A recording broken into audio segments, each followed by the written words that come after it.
है आरती, भागवत भगवान की है आरती, पापियों को पाप से है आरती, अमर करती है मुक्ति करती है पंचमुंडे निराला, अब ज्योति जगाने वाला, अमर करती है मुक्ति करती है पंचमुंडे निराला, अब ज्योति जगाने वाला, हरि नाम यही हरि धाम यही, हरि नाम यही हरि धाम यही, जग के मंगल की आरती, पापियों को पाप से है तारती, श्री भागवत भगवान की है आरती, पापियों को पाप से है तारती, यह शांति गीत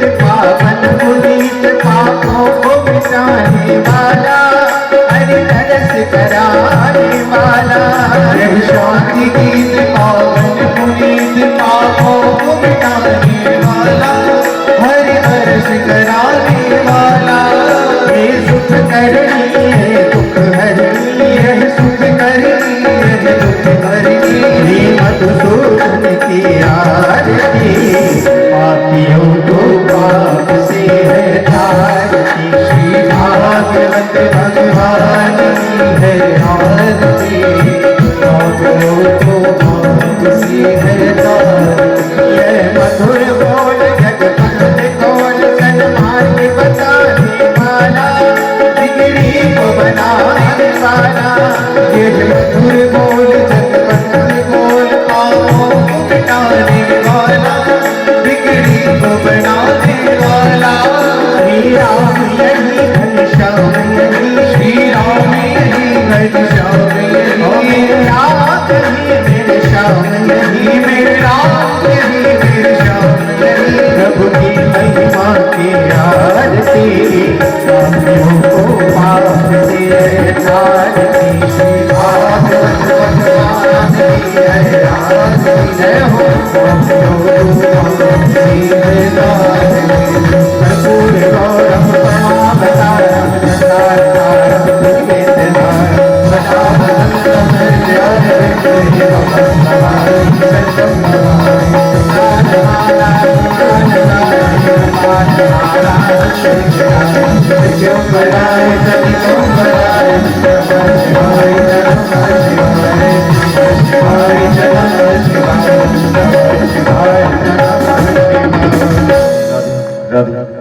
आरार्घ्यं समर्पयामि जलेनाधित्रीकरणं पुष्पै देवादिवन्दनमारोग्यात्मादिवन्दनं स्वात्माभिवन्दनमस्तु वृक्षालनं मन्त्रपुष्पाञ्जलि हरिः ओम् आजग्नेन जिग्मय जन्तदेवैस्तानि सर्वाणि विद्यमान्यासन्नो ते अनाकं महिमानः सजन्त च पूर्वे साध्याः सन्ति देवाः हरिः ओम् एकदन्ताय विद्महे वक्रतुण्डाय धीमहि तन्नो दन्ति प्रचोदयात् वेदान्तनाथाय विद्महे हिरण्यगर्भाय धीमहि तन्नो ब्रह्मदेव बप्पा प्रचोदयात् मञ्जनीनन्दनाय विद्महे वायुपुत्राय धीमहि तन्नो हनुमत् प्रचोदयात् नाना सुगन्धि पुष्पाणि यथा कालोद्भवानि च पुष्पाञ्जलिर्मया दत्त्वा गृहाणं परमेश्वर राधाकृष्णाभ्यां नमः नन्दनाय नमः मन्त्रपुष्पाञ्जलि समर्पयामि नमस्करोमि श्रीमद्भागवत महापुराण की जय हो, बांके बिहारी लाल की जय हो, अनंत बलवंत श्रीहनुमान जी महाराज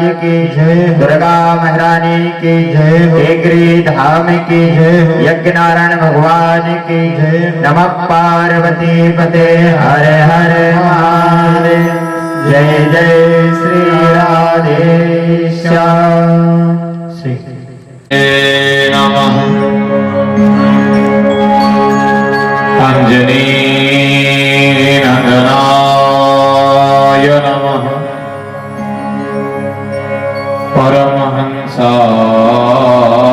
परमहंसाय नमः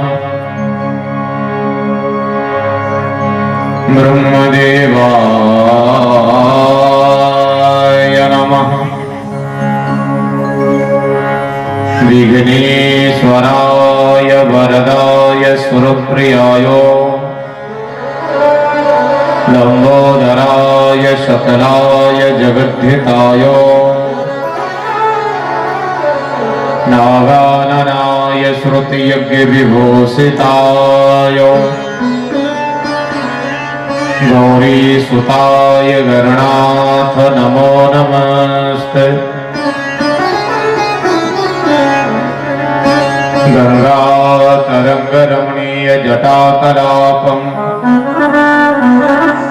गौरीनिरन्तर विभूषित वामभागम् नारायण प्रियमनङ्गमदापहारम्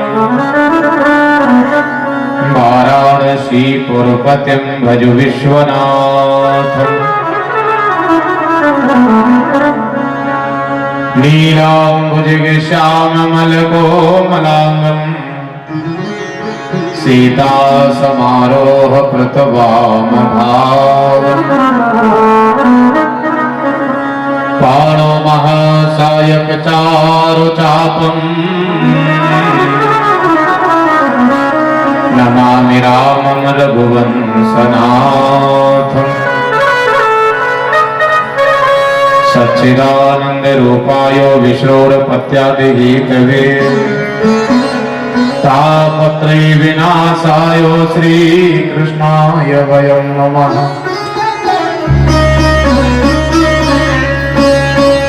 वन्दहु राधापदकमल अमल सकल गुणधाम जिनके परसन हित रहत लाला हित नित श्याम। मिश्री मिश्री सो कहे कहे चीर सो चीर छोटो सो सुत नंद को हरे हमारी पीर। मेरी भवबाधा हर राधा नागर सोय जातन पर ध्याई परत श्याम हरत दुति हो। जय मीरा के गिरधर नागर सूरदास जी के श्याम नरसी के प्रभु साग सवरिया तुलसीदास जी के राम। अवधनाथ ब्रजनाथ आपका सदा सदा में दास रहूं। जब जन्मू या जगत में प्रभु पद पंकज के पास रहूं। बहुत गई थोड़ी रही नारायण अवचेत काल चिरहिया तुग रही आयु रूपी खेत। साचे हैं श्री राधा रमण झूठा है संसार बाजीगर का खेल है मिटत न लागत वार। प्रेमन मत कर गुमान आकर तू पछताएगा जैसा जब मैं आया था वैसा ही चला जाएगा। प्रिय हो पवन कुमार खलवन पावक ज्ञान घन व्यास हृदय आगार बसहि राम सर चापधर। राधे राधे राधे जय जय जय श्री राधे। राधे राधे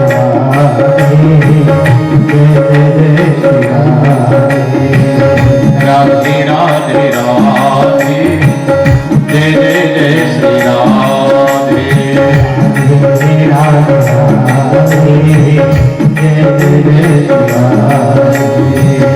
राधे राधे राधे राधे जय जय जय श्री राधे। राधे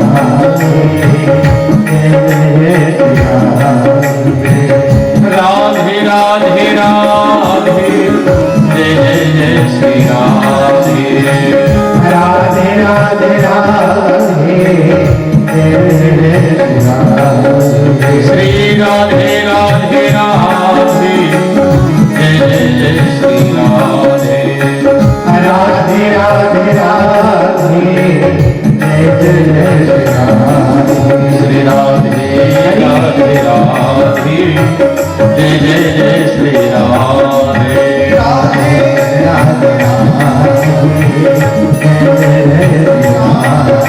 श्री राधे राधे राधे जय जय जय श्री राधे राधे राधे जय जय श्री राधे किशोरी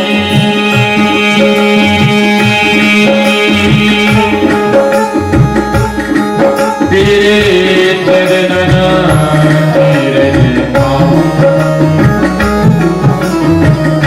चरणन की रजपा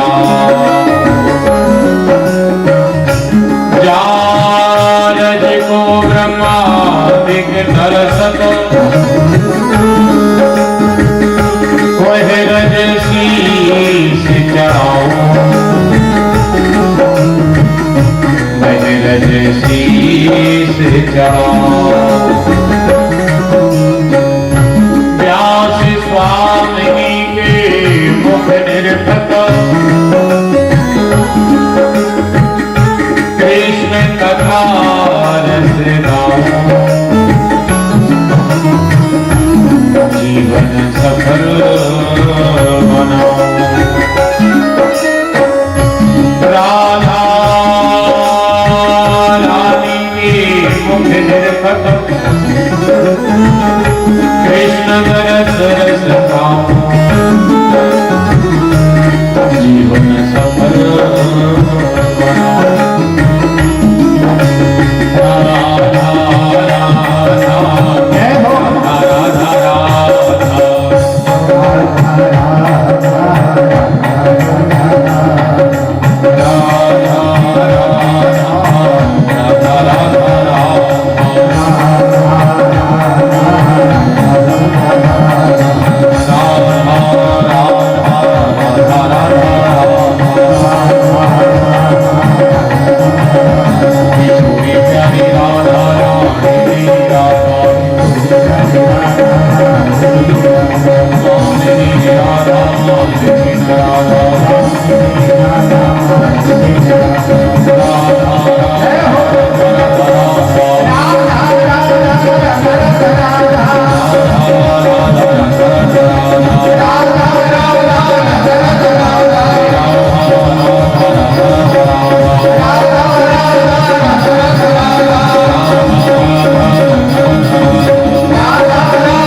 श्रीमद् भागवत महापुराण की जय हो श्री सीतानाथ भगवान की जय हो श्री राधा कृष्ण भगवान की जय हो श्री हनुमान जी महाराज की जय हो श्री ब्रह्मदेव बाबा की जय हो स्वामी सियावर महाराज की जय हो नर्मदा मैया की जय हो अजबधाम की जय हो बंजारन महारानी की जय हो गौ पीठ की जय हो आप सबके माता पिता की जय आप सब परम मंगलमय पावन कारुणिक करुणा वरुणालय भक्तवंशा भक्त कल्पतरु दया के सागर श्री लोकलोचन सावरे सरकार कैलाश के पावन शिखर पर विराजमान मृत्युंजय महाकाल शशि शेखर गंडानी भगवान भोलेनाथ उन्हीं के वामांग कैलाश के ही शिखर पर विराजमान जगतजननी पारावादी शक्ति मैया पार्वती अनंत आनंद बलवंत परम तपोनिष्ठ बेतराग पावन परमहंस श्री हेमंतलाल जी महाराज की श्रद्धामयी करुणामयी दयामयी मामत्तमयी भाविनी उपस्थिति में विराजमान श्री कानपुर टिकरी धाम सिद्ध धाम में विराजमान होकर कली कर्म शरण करने वाली भौरव विनाशिनी दिव्य पुण्य पुंज को प्रदान करने वाली संतों का साधन भक्तों का आराधन दृष्टि मुक्ति साधना जिनके दर्शन मात्र से ही परिपूर्ण हो जाती है ऐसी भगवान की वामंगमय मूर्ति टीकरी धाम सरकार की महती कृपा से श्रीमद् भागवत का रूप धारण करके 7 दिन 7 रात का ये मंगलमय महामहोत्सव महापर्व 10वां वर्षगांठ टीकरी धाम मनाने जा रहा है। श्री यज्ञ नारायण भगवान के परम मंगलमय पावन दिव्य सानिध्य में और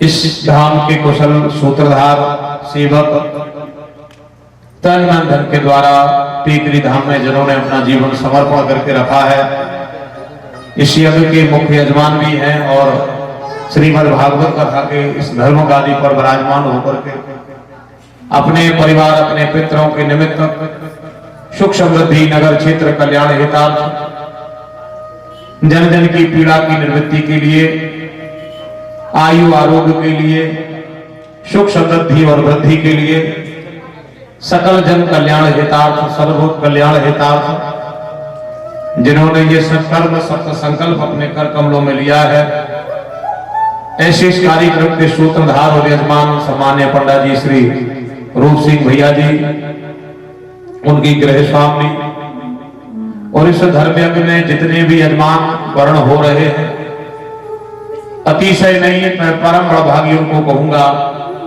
और आज तो हमको परम बड़भागी नहीं, सीधा ये कहेंगे कि भगवान ने किसी करोड़ों जन्मों का पुण्य तुम्हारा आज इकट्ठा हुआ है। 10वें इस सोपान में 10वें इस वर्षगांठ पर्व में इस बार जो यजमान बन रहे हैं वो अति बड़भागी है, अति बड़भागी है, क्योंकि इस बार जो कार्यक्रम मानपुर टेकरी धाम में हो रहा है, हमेशा उद्देश्य रहता था यज्ञ और कथा। इस बार यज्ञ को माध्यम और कथा को माध्यम बना करके जो संकल्प लिया गया है, अब आज तो कथा का प्रथम दिवस है तो हम लोग लगभग जितने परिचय में उतने ही लोग हैं, पर पिछली बार आखिरी दिन जितने भी लोग थे थोड़ा सा हमारा हवा तूफान की वजह से अस्त व्यस्त हो गया था काम, पर फिर भी जितना जन समुदाय था सबको साक्षी किया गया था और सबसे ज्यादा संबल बढ़ाया था क्षेत्र की माताओं ने, सबसे ज्यादा हौसला बढ़ाया था क्षेत्र की माताओं ने।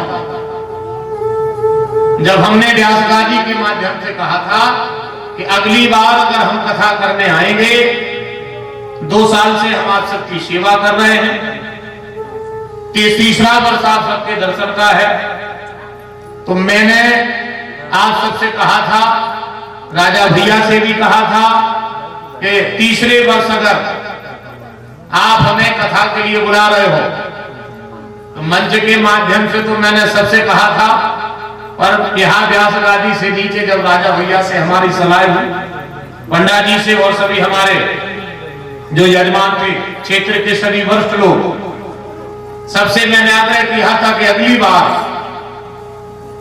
कथा को यज्ञ को माध्यम बना करके और हम एक गरीब बेटी का कन्यादान करेंगे। इस बार जो यजमान चाहे वो यज्ञ में बैठे हो, वो चाहे 7 दिन 7 रात भागवत कथा में बैठे, और इस बार तो ऐसा भी मैं आपसे कह सकता हूं कि जिन पति पत्नी को जीवन का सबसे अच्छा समय अगर अपने दाम्पत्य का देखना हो तो अपनी ग्रंथि बंधन करके चाहे तो यज्ञ में बैठ जाओ और चाहे भगवान की कथा में बैठ जाओ। आज ना बैठ पाओ कल बैठो, कल ना बैठो परसों बैठो, और परसों तक ना बैठ पाओ तो 14 तारीख को सुबह, ये बात हम रोज कहेंगे। अब आज तो प्रस्तावना का पर्व है, बताना पड़ रहा है, जब हमारा सब क्षेत्र जब यहाँ जुड़ेगा 2 दिन में तब हम सबको बताएंगे। और आप सब भी जितनी हमारी माता भी 10-50 जितनी भी बेटी हो, इसका थोड़ा सा प्रचार कर देना।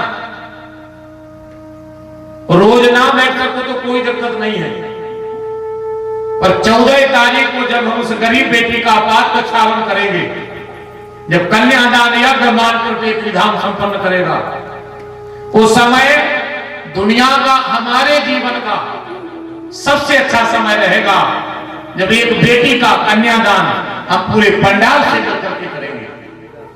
पिछली बार मैंने ये कहा था,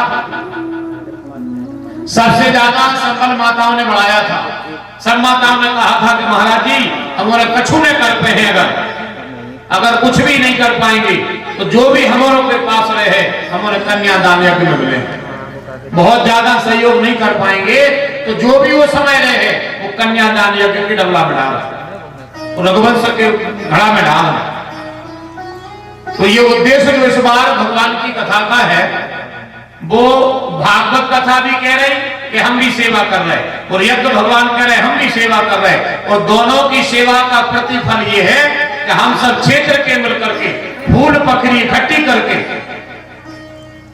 उस गरीब बेटी का कन्यादान यज्ञ करेंगे, जिसका माध्यम से पिछली बार यज्ञ के सभी यजमान जिन्होंने सराय करी थी, अभी नाम की लिस्ट यहां आई नहीं है। इस बार के वो बड़भागी कौन यजमान है जो अपनी पत्नी के सहित ग्रंथि बंधन करके पहले यज्ञ करेंगे, फिर भगवान की कथा सुनेंगे। वो दोनों कथाओं का यज्ञ का फल पा करके एक गरीब बेटी के कन्यादान करके उसका पांव धो करके वो जल पी करके अपने को अपने पितरों को पवित्र करेंगे। इस बार ये त्रिवेणी संगम है। मानपुर टेकरी धाम में सरकार की कृपा से इस बार ये, मैं तो आपसे ये कहूं कि संत गैया और गौरी इनका चंद्ररथ जिसको मिल जाए उसका कल्याण हो जाता है। और अपना भाग्य देखो, मानपुर सरकार की कृपा से एक बेटी का पांव पूजने का मौका मिला है। इनमें से कोई उसकी मां बन जाएगा, कोई पिता बन जाएगा, कोई भाई बन जाएगा, कोई चाचा बन जाएगा। और जिस जिस भाव में हमें लगे कि वो बेटी हमारी है तो हम माता पिता बनकर उसके पैर की पूजा करेंगे। लगे वो बहन हमारी है तो हम भाई बनकर उसका गरुआ ढालेंगे। ये भागवत की कथा आपको 100 गुना नहीं, 1000 गुना नहीं, करोड़ों में तुम्हारे लग जाएंगे। उतना पुण्य जीवन में तुम कमा नहीं पाओगे जितना तुम्हें मात्र उस बेटी के कन्यादान यज्ञ का फल मिलेगा। अगर हम अपनी बेटी का कन्यादान करें तो वो हमारी मजबूरी है। अगर कोई ये कहे कि हम तो 5 बेटियों को ब्याह कर दो तो तुम्हारी गर्भवती हटकी हटी से करो, तुमने करो तो वो कर। और अगर किसी गरीब बेटी का कन्यादान करते हैं हम, जिसके माता पिता नहीं है, या वो असहाय है, या भाई धन नहीं है, जिस बेटी का हम कन्यादान कर रहे हैं 14 तारीख को सब मिलजुल करके, और मैं तो आपसे ये भी कहूंगा कि लगभग चौथे दिन से भिक्षावृत्ति होगी पंडाल में। चौथे दिन से भिक्षावृत्ति की जाएगी। उस भिक्षावृत्ति में जो भी दान आएगा वो मैं अपनी तरफ से मानपुर टेकरी धाम कन्यादान यज्ञ में सम्मिलित करूंगा। उसमें जो बन है हम अपनी तरफ से मिले हैं, जो बन है वो हम मिले हैं, बाकी भिक्षावृत्ति करेंगे। अगर कोई 1 रुपया भी उनमें लग जाए, ना जाने उसके जीवन का कौन सा काम बन जाएगा। 1 रुपया भी अगर उसका कन्यादान यज्ञ में लग गया तो ना जाने क्या बन जाएगा। और जीवन भर भीख मांगी, अब तो इतने निस्वार्थ काम को भीख मांगने को मौका मिला। पेट पाल भी तो दुनिया मांगत, पर अपन ने तो जीवन को देशी बनाया है। अबे तक भीख मांगते गज्जा को, अबे तक गैया को भीख मांगते। अब आप नियम बना लिया है कि अब जब भी भगवान की कथा होगी, जब मौका मिलेगा किसी गरीब बेटी की कन्यादान का, तो नवीन बिहारी पंडाल से भीख मांग करके उस बेटी का विवाह कराएगा। जो खुद पे बना है वो करे, और भिक्षावृत्ति करके उस कन्यादान यज्ञ में मिलाऊंगा। संकल्प को लगभग ये मन में आ गया है। भगवान ने कृपा भी करी, संकल्प पूरा भी किया। अभी हमने बड़गुआ में कथा गाई, अब पूरे बड़गुआ से हमने भिक्षावृत्ति करी, पंडाल से भिक्षावृत्ति करी सभी लोगों से। और जो कथा के यजमान थे वो कन्यादान यज्ञ कर रहे थे, तो हमने कहा तुम तो इतना बड़ा काम कर ही रहे हो, तुम कन्यादान यज्ञ करा ही रहे हो। तो जितने लोग कथा में बैठे थे हमने सबसे आग्रह किया कि भैया झोली में भिक्षा डालो, पर कन्यादान यज्ञ में दान दीजिए। तो लगभग 30 से 35 हजार रुपए की दान राशि उस गरीब बेटी के कन्यादान यज्ञ के लिए तैयार हुई, उस बेटी को दी गई। इसी प्रकार ये जो हम यहाँ इस बार का जो हमारा उद्देश्य है वो कन्यादान यज्ञ के लिए है। और ये ऐसी बेटी का कन्यादान यज्ञ कर रहे हैं हम, देखना जिस दिन वो यहाँ आएगी जब वो बेटी यहाँ आएगी, यहीं से हम वरमाला करवाएंगे, व्यास गादी से यहीं से वरमाला होगी। देखना है आप सब, यहीं से लक्ष्मी का रूप वो बेटी होगी, विष्णु का रूप वो बेटा होगा।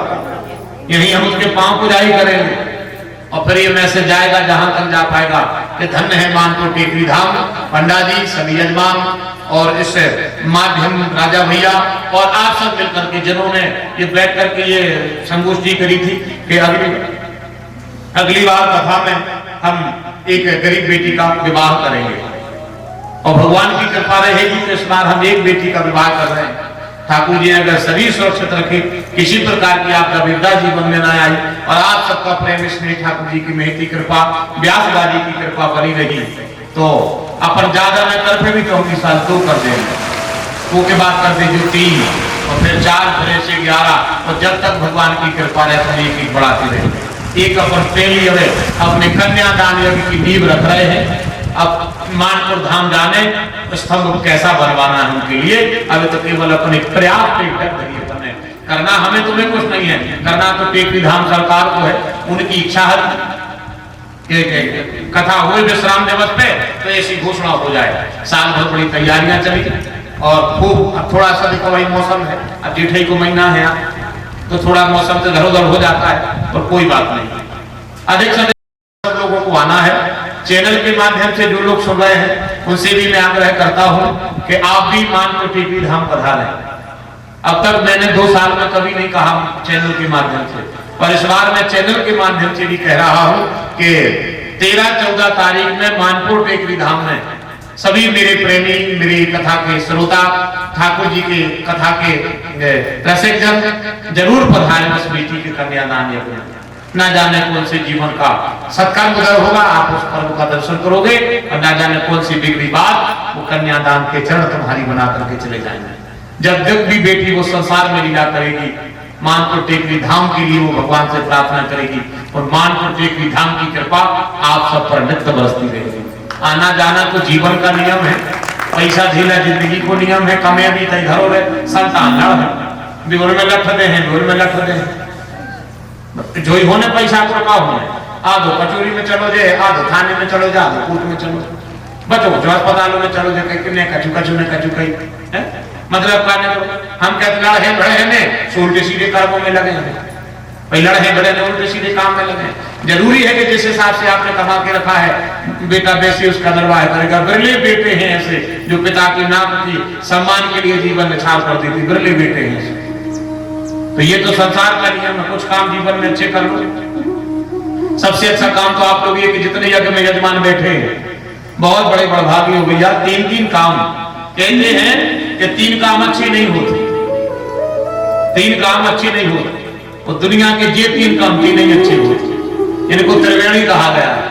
ये 3 नहीं अच्छे होते, यज्ञ, भगवान की कथा और कन्या के चरण, सुदन सुमंगल तबई जब होए राम युवराज।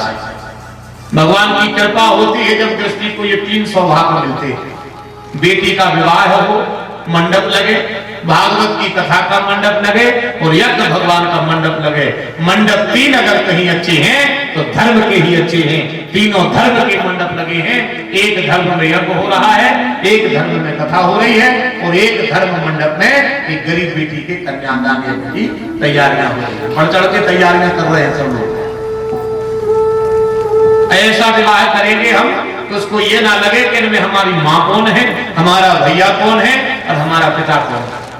जितनी माताएं हैं सब में उसको माँ बहन दिखे, जितने पुरुष वर्ग है भैया पिता का रूप दिखे और हम हाथ जोड़ करके उस बेटी के पांव पकड़ करके कन्यादान यज्ञ करें।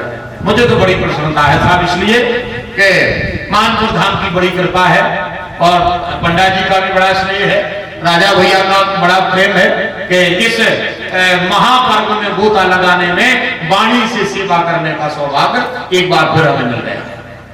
कथा तो हम आपकी स्वरुचिका जैसी हम पर बनेगी, हम गाएंगे, उसमें कोई कमी नहीं रहेगी, पर इस बार का माहौल बहुत प्यारा बनाना है, बहुत अच्छा। आपने अपने रिश्तेदार बोला जो रिश्तेदारों को बोला जो देखो हमारे गांव में ऐसा हो रहा, हमारे रिश्तेदार फलाने ऐसा कर रहे हैं। हो सकता है तुम्हारे उस माध्यम से किसी और का मन बन जाए और किसी एक बेटी का और भाग बन जाए। आज हमको जज जाए कि जब ये सो हमारे गांव में भी हम कर, इतना ही हमें जरूरत है गैया और गौरी धर्म की रक्षा के लिए। इन दोनों की सुरक्षा जरूरी है, इन दोनों की सुरक्षा है। धर्म अगर है तो माताओं से है, धर्म है तो गैया मैया से है, और गैया गौरी की सेवा ही दुनिया की सबसे बड़ी सेवा है। तो ऐसी सेवा का माध्यम बन गई हमारी भागवत कथा। 7 दिन का ये पर्व हमारा है। आज प्रथम दिवस है। कलश यात्रा के साथ हमने भगवान की अगवानी करी, नगर भ्रमण किया, ब्राह्मणों द्वारा पंचांग पूजन, मंडप प्रवेश इत्यादि की तैयारियां चल रही हैं। सबका प्रायश्चित स्नान हो रहा है और इसके बाद फिर मंडप प्रवेश होगा और यहाँ भगवान की कथा का प्रारंभ हो रहा है। श्रीमद् भागवत कथा ये 7 दिवस महापर्व बड़ी भाग्य की कथा है। इस कलिकाल में अगर परलोक बनाने का सामर्थ्य अगर किसी के पास है तो वो भागवत कथा के पास है, जिनके सामने आप बैठे हो। ये कल्प वृक्ष है भगवान की कथा।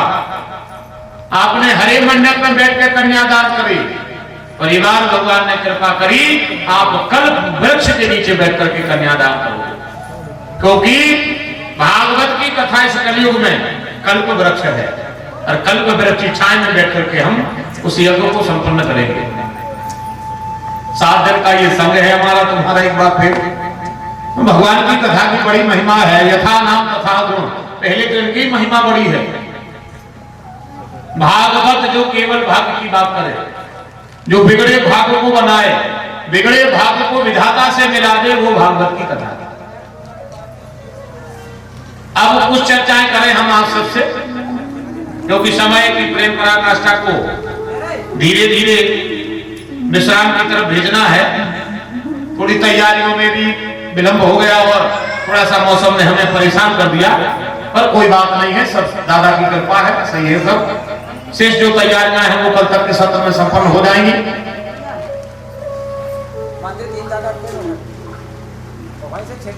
भगवान की कथा में जाने से क्या होता है, इस चीज को समझो आप। फिर से अंदाज लगा लेना यहां बैठ करके सत्कर्म करने से क्या होता है। केवल जाने का फल देखो आप। पहले तो भगवान की कथा में जाने मात्र से सन्मुख हो जीव मोहि जबहि, जन्म कोट या नासिक चलता, पाप वृत्तियां नष्ट हो जाती हैं। इसलिए समय समय पर भगवान की कथा में बैठना चाहिए। दूसरी बात, भगवान की कथा में जाने मात्र से, भगवान की कथा की तरफ 2 कदम बढ़ाने मात्र से, पुराण में लिखा है अंत में श्वासों का व्यवहार खत्म होने से पहले राम दर्शन होता है, ठाकुर जी का दर्शन प्राप्त होता है इस कलिकाल में। बाकी तो भगवान का दर्शन असंभव है इस युग में, असंभव। इस युग में असंभव है भगवान का दर्शन। क्यों? बोले जन्म जन्म में जतन कराही, अंत राम तो मावत नहीं। मरते समय राम का नाम जन्म जन्म के जतन पर नहीं आता है तो राम कहां से आ जाएगा। भागवत की कथा कहती है कि कलिकाल में जिनको भी साक्षात भगवान का दर्शन करना हो, जिनको भी भगवान को देखना हो, तो वो केवल जाकर के भागवत के पंडाल में बैठ करके, भागवत के मंडप में बैठ करके केवल पुराण को जी भर के देख लें, क्योंकि पुराण ही कलिकाल में साक्षात भगवान का रूप है, कृष्ण रूप है ये भागवत कथा। तो ये जो यहाँ पुराण रखे हैं ये साक्षात भगवान कृष्ण बैठे हैं।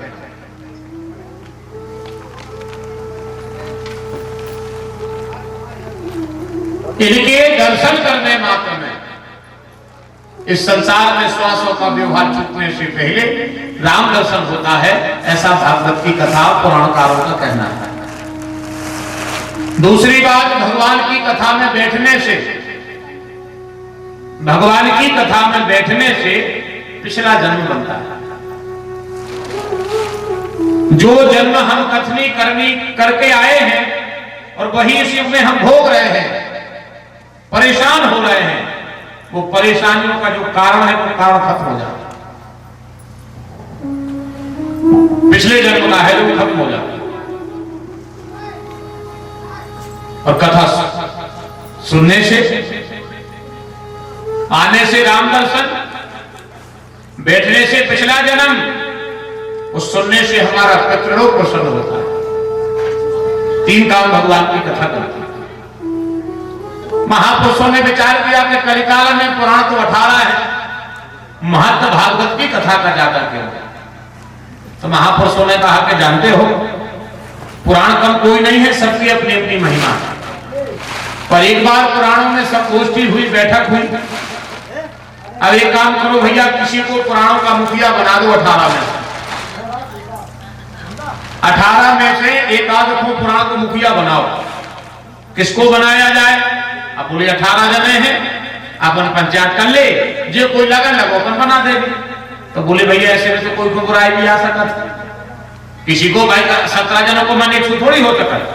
उपाय कोई दूसरा लगाया जाए।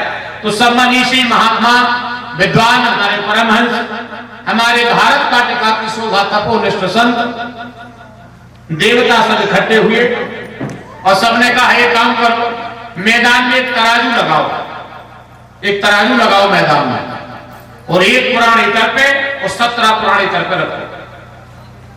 17 की वजन लग रहे हैं, एक की वजन लग रहे हैं। जोन पलरा ऊपर उठाओ वो पुराणों को मुखिया कहा है। समझ रहे हैं आप? ऐसे ऐसे 18 पुराण रखे गए, एक पुराण एक तरफ और 17 एक तरफ। जोन तरफ पे 17 परे, वही तरफ को पलरा नीचे चलोगे। जोन तरफ पे 17 परे, वही तरफ पे पलरा एक तरफ पे चलोगे।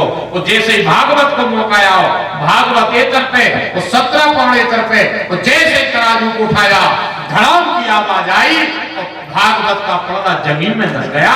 पृथ्वी भी भाग सह नहीं कर पाई। इतना बल बढ़ा पृथ्वी भागवत का कि पृथ्वी भी बल सहन नहीं कर पाई और पृथ्वी भी धसने लगी। 17 पुराण ऊपर हो गए। पुराणों में जयकार करना चालू कर दिया और कहा भैया कलिकाल में केवल भागवत की कथा ही मोक्षदायी है। इसलिए पुराण का कलिकाल में महत्व बढ़ गया। फिर बड़ा क्यों? तो सब पुराणों ने फिर थोड़ी थोड़ी तारीफ की। सब पुराणों ने थोड़ी थोड़ी तारीफ की। इसके अंदर पुराण ने कहा भैया जहां तक हमारा मानना है भागवत की कथा का, तो मैंने ये देखा है कि जीते जी की तो कहे कौन, ये तो मरने के बाद भी कल्याण कर देती है। जीते जी सत्कर्म करने की तो कहे कौन, दुरात्मा, दुष्ट, आताताई, पापी, अधर्मी भी अगर इस संसार से मौत बिगाड़ करके चला गया है और अगर उसके परिवार जन साधना के निमित्त भागवत कथा का सत्कर्म कर दे तो ये भगवान की कथा उस मरे व्यक्ति को भी मोक्ष दिला देती है। किसको दिलाया? तो बोले बात आई तुंगभद्रा नदी के किनारे एक आदिदेव नाम के ब्राह्मण रहा करते थे, जिनकी पत्नी का नाम था धुंधली।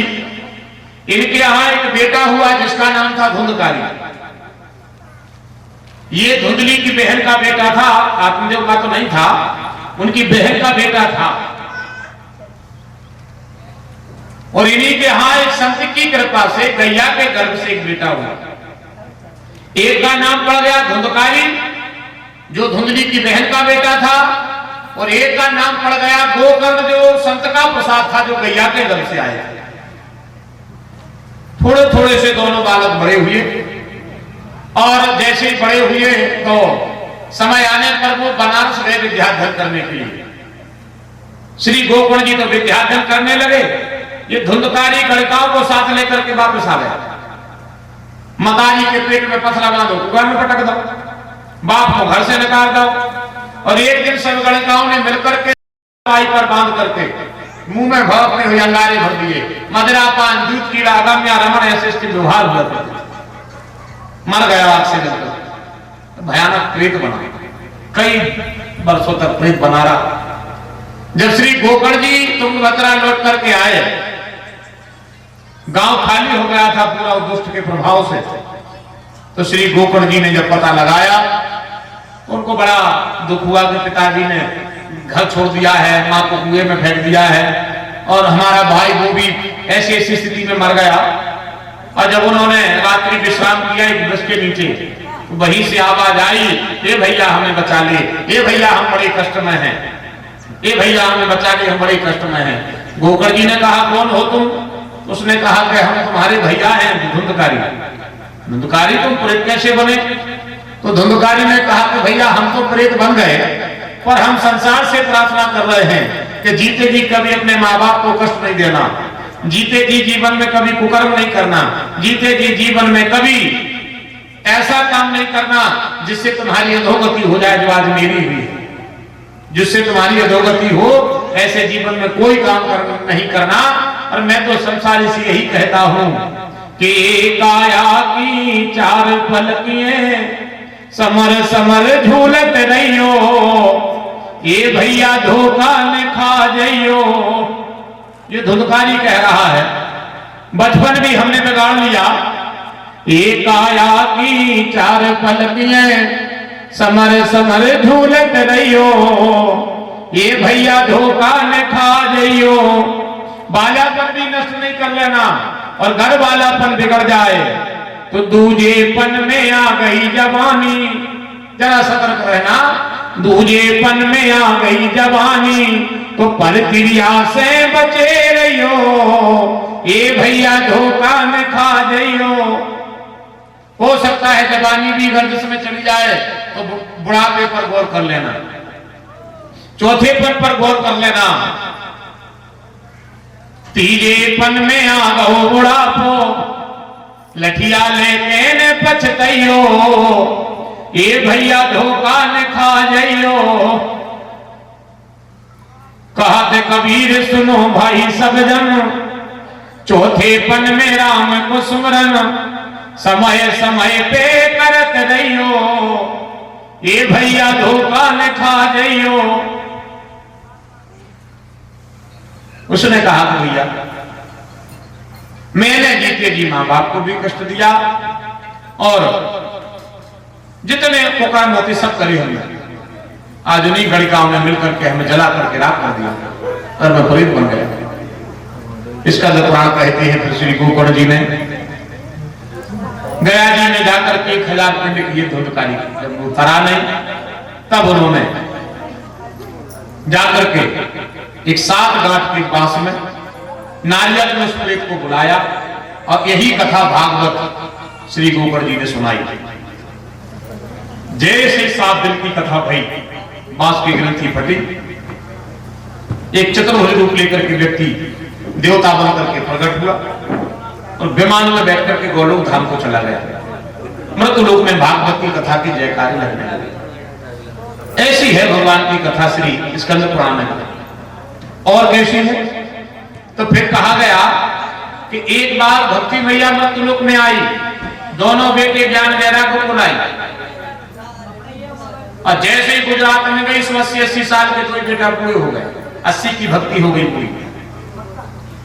भक्ति मैया गई श्री धाम वृंदावन, वृंदावन में भक्ति पुनः 30 साल की भई, ज्ञान वैराग्य 80 के 80, बूढ़े के बूढ़े, मतारी 30 साल की, बेटा 80 साल की। भक्ति मैया भी मृत्युलोक छोड़ करके जा रही थी। तब नारद धर्म क्षेत्र को क्षेत्र में घूमे, कहीं दवाई नहीं मिली तो नारद फिर गंगा घाट बैठे थे। उसी समय संकादिक महात्मा आ गए। जैसे श्री संकादिक ऋषि आए, श्री नारद ने अपनी गाथा सुनाई उनके लिए। तब उन्होंने कहा कि नारद तुमने उनके लिए भागवत की कथा काहे सुनाई? ज्ञान वैराग्य भक्ति को भागवत की कथा सुनाओ। तब नारद ने कहा भैया तुम ही चलो। तो चारों महात्माओं को लेकर के नारद गए बद्रिकाश्रम। ज्ञान वैराग्य भक्ति नारद ने भागवत की कथा सुनी और उसी कथा के माध्यम से ज्ञान वैराग्य 12 वर्ष के तरुण जवान हो भक्ति वृंदावन में नची। उसी समय इंद्र, अर्जुन, प्रहलाद और भगवान कृष्ण बांसुरी लेकर के बद्रिकाश्रम प्रकट हुए। खूब धूमधाम से भागवत का प्रागट हुआ। कलिकाल में भागवत की कथा मोक्षदायिनी बनी और कथा का महापर्व भी बड़ा रहा। कि जानते हो, सबने भगवान से हाथ जोड़ करके कहा कि कन्हैया आज तो भागवत का प्रागट हो गया, सो तुम आ गए, अब ये बताओ कलिकाल में तुम्हें ढूंढेंगे, तुम मिलोगे कहां? तो भगवान तुरंत बांसुरी लेकर के एक शरीर से भागवत में ही समा गए। तो जो भागवत की कथा, नाम तो भागवत है पर ये साक्षात भगवान है। साक्षात भगवान है। और भगवान का मतलब क्या है? भा से भूमि, गा से गगन, बा से वायु। आएगा समझ में? इन चीजों से, ना से नीर, भा से बनादी भूमि पृथ्वी, पांच भौतिक जो शरीर है हमारा, वही भगवान है और वही भागवत की कथा है। इसी शरीर को पवित्र करने वाली। भा से भूमि, गा से गगन, बा से वायु, उज्वा की मात्रा लगी है उससे अग्नि, और ना से नील। भूमि, आकाश, वायु, अग्नि और जल, ये चारों जिनसे मिलकर के ये पांच भौतिक शरीर बना है। यही तुम्हारे अंदर साक्षात भगवान है, जिसको कहा गया है ईश्वर अंश जीव अविनाशी। ईश्वर अंश जीव अविनाशी। तो भगवान ने कहा कि कहां मिलोगे? तो भगवान ने कहा निर्मल मन रहा तो तुम्हारे हृदय में बैठेंगे। अगर तुम समझ गए कि भगवान क्या है, हमारे शरीर में भगवान कहाँ है, तो जो जल, अग्नि, आकाश, पृथ्वी, वायु है वही भगवान है और वही हमारे हृदय में बैठा है। तो फिर तुम्हें कहीं ढूंढने की जरूरत नहीं है। और अगर तुम्हें लगे कि साक्षात भगवान को देखना है तो जाकर के फिर तुम भगवान को भागवत की कथा में देख सकते हो। भागवत की कथा कैसी है? बोले इनको बनाने वाले सनकादिक ऋषि विष्णु, इनका विस्तार करने वाले द्वैपायन व्यास जी विष्णु, इनके यजमान श्री नारद जी विष्णु, इनको कहने वाले सनकादिक ऋषि विष्णु, और इनकी जगह का चयन करने वाले साक्षात नारायण, जिन्होंने सुदर्शन चक्र छोड़ करके नेमी शास्त्र में भागवत की कथा की भूमि को नियुक्त किया। तो ऐसे भगवान के खुद कर कमलों से सजी, भगवान के हृदय से सजी, भगवान के व्यवहार से सजी, भगवान की कृपा से सजी, भगवान की दया से सजी और भगवान की महती भक्ति रस से सजी ऐसी भागवत की कथा मानपुर के धाम में 7 दिन 7 रात गाने ये धाम में धरी।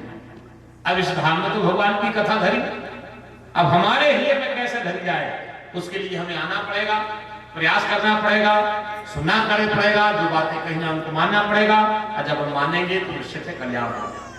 तो आज का पर्व हम विश्राम करें।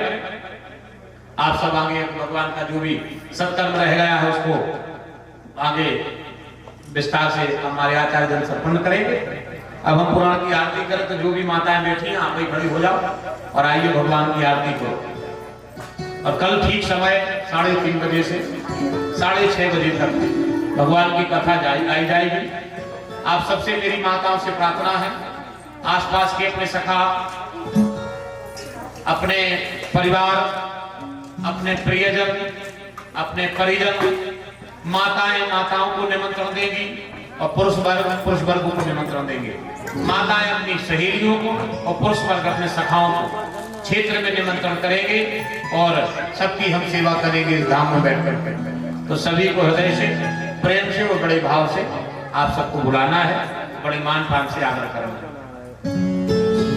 आज की सभा विराम, आरती के बाद आगे का सत्र जो है वो चलेगा।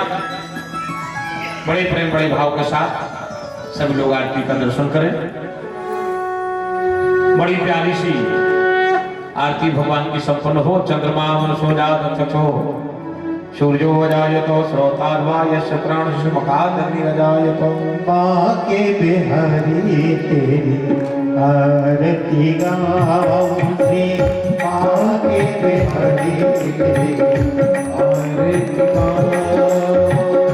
आरती गाऊं प्यारे आपको मनाऊं।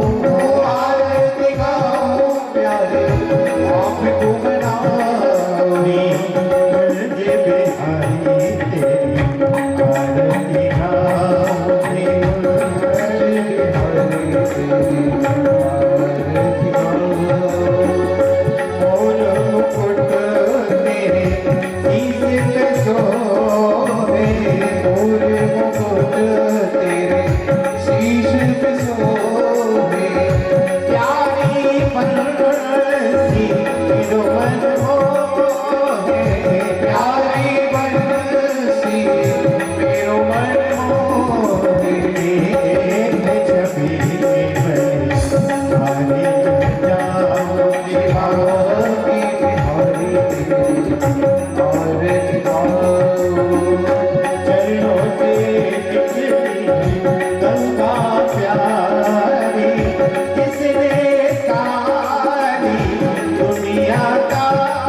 श्री बाबा के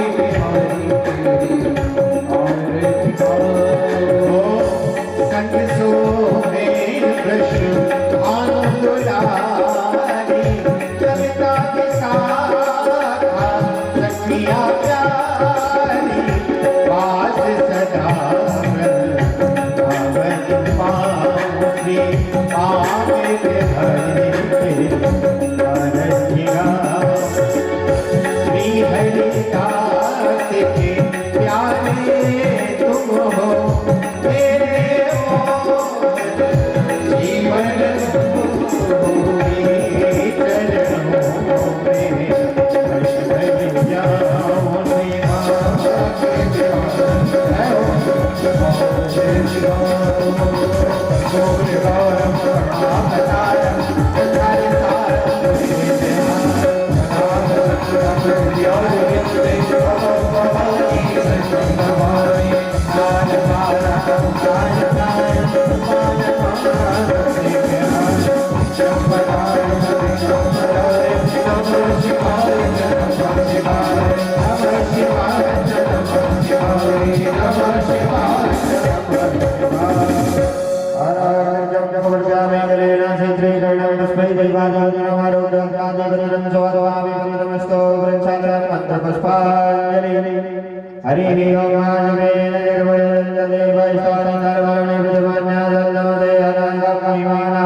हरि मेरे नाथ मैं आपको कभी ना भूलूं हे मेरे नाथ अब तो दया करो। बोलो सावरे सरकार की जय। नमः पार्वती